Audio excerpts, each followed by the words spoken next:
Setelah pertempuran tanpa pemenang itu, Adulian kembali ke menara pusatnya. Ia merasa aneh, tubuhnya lelah, lebih dari biasanya.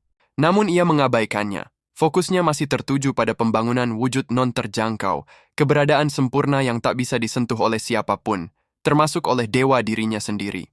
Ia membuka gerbang dimensi ke-44, tempat jalur-jalur kemungkinan masih terurai dan belum terjamah.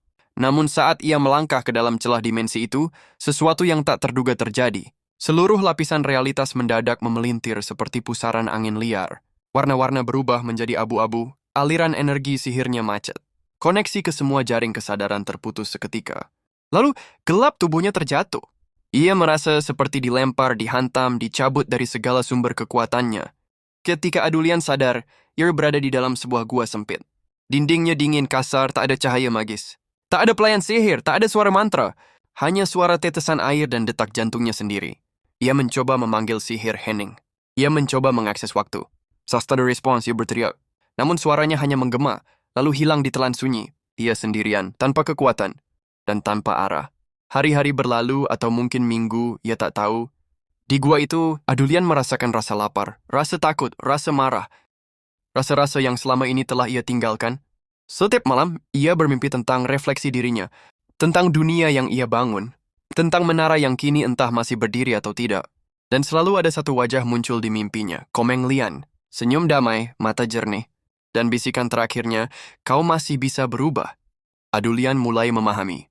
Pertempuran mereka tak hanya tentang kekuatan, tapi Komeng Lian telah meninggalkan sesuatu di dalam dirinya. Oh, sebuah kutukan. Namun bukan kutukan kehancuran, melainkan kutukan pengingat. Kutukan yang mencabut semua yang Adulian miliki agar ia merasakan kembali menjadi manusia. Bersuatu hari saat ia menjelajahi celah gua, Adulian menemukan dinding yang penuh dengan ukiran kuno. Bukan mantra sihir, tapi cerita.